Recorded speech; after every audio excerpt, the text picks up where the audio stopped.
പാകിസ്ഥാൻ മുൻ പ്രധാനമന്ത്രി ഇമ്രാൻ ഖാനെ മരണസെല്ലിൽ മാനസിക പീഡനത്തിന് വിധേയമാക്കുകയാണെന്ന് അദ്ദേഹത്തിന്റെ മക്കളായ കാസിം ഖാനും സുലൈമാൻ ഇസാ ഖാനും വ്യക്തമാക്കുന്നു. ജയിലിലായ തങ്ങളുടെ പിതാവിനെ ഇനി ഒരിക്കലും കാണാൻ കഴിഞ്ഞേക്കില്ലെന്ന് അവർ ഭയപ്പെടുന്നു. 2023 ഓഗസ്റ്റ് മുതൽ മാസങ്ങളായി ജയിലിൽ കഴിയുന്ന പാകിസ്ഥാൻ തെഹ്രീക്-ഇ-ഇൻസാഫ് സ്ഥാപകനെ കാണുകയോ സംസാരിക്കുകയോ ചെയ്തിട്ടില്ലെന്ന് ഖാൻ സഹോദരന്മാർ സ്കൈ ന്യൂസിന് നൽകിയ അഭിമുഖത്തിലാണ് വ്യക്തമാക്കിയത്. ഇളയ മകൻ കാസിം ഖാൻ പറയുന്നതനുസരിച്ച് പാകിസ്ഥാൻ നേതാവിനെ 2 വർഷത്തിലേറെയായി ഏകാന്ത തടവറയിൽ പാർപ്പിച്ചിരിക്കുകയാണ്. അവിടെ അദ്ദേഹത്തിന് വൃത്തിഹീനമായ വെള്ളമാണ് ലഭിച്ചത്. ഹെപ്പറ്റൈറ്റിസ് ബാധിച്ച് മരിക്കുന്ന തടവുകാരുടെ ചുറ്റുമാണ് അദ്ദേഹം കഴിയുന്നത്. അവിടുത്തെ സാഹചര്യങ്ങൾ വെറുപ്പുളവാക്കുന്നതാണ്. കൂടാതെ മനുഷ്യ സമ്പർക്കത്തിൽ നിന്നും അദ്ദേഹം പൂർണ്ണമായും ഒറ്റപ്പെട്ടിരിക്കുന്നുവെന്നും കാസിം പറയുന്നുണ്ട്.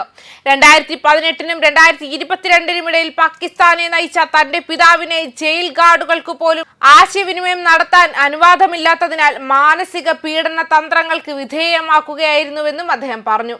ഈ ഘട്ടത്തിൽ ഒരു വഴി കണ്ടെത്താൻ പ്രയാസമായി കൊണ്ടിരിക്കുകയാണ്. ഞങ്ങൾ വിശ്വാസമർപ്പിക്കാൻ ശ്രമിക്കുകയാണ്.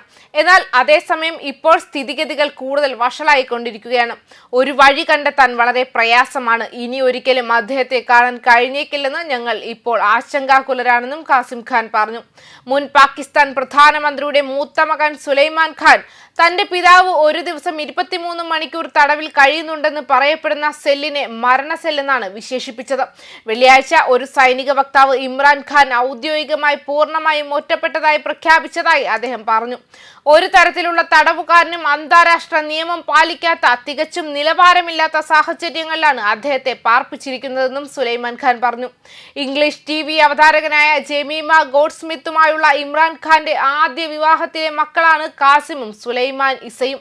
അഡിയാല ജയിലിൽ അദ്ദേഹം മോശമായി പെരുമാറുന്നുണ്ടെന്ന് ആരോപിച്ച് PTI സ്ഥാപകന്റെ സഹോദരിമാർ ഉന്നയിച്ച ആശങ്കകൾക്ക് സമാനമാണ് സഹോദരങ്ങളുടെ വാക്കുകൾ. കഴിഞ്ഞ ആഴ്ച ഇമ്രാൻ ഖാനെ കാണാൻ കുടുംബത്തിന് അനുവാദമില്ലെന്ന് അദ്ദേഹത്തിന്റെ സഹോദരി അലീമ ഖാൻ പറഞ്ഞിരുന്നു. അവർ അവനെ പീഡിപ്പിക്കുകയാണ്, അവനെ നിയമവിരുദ്ധമായി ഒറ്റപ്പെടുത്തിയിരിക്കുകയാണ്. ഇമ്രാൻ ഖാനെതിരെയുള്ള ഈ പീഡനം അവർ അവസാനിപ്പിക്കണം. അദ്ദേഹത്തിന്റെ ചികിത്സയെയും നിയന്ത്രണത്തിലുള്ള പ്രവേശനത്തെയും കുറിച്ച് അവർ ആശങ്ക പ്രകടിപ്പിക്കുകയും ചെയ്തിരുന്നു. ന്യൂസ് ഡെസ്ക് കർമ്മ ന്യൂസ്.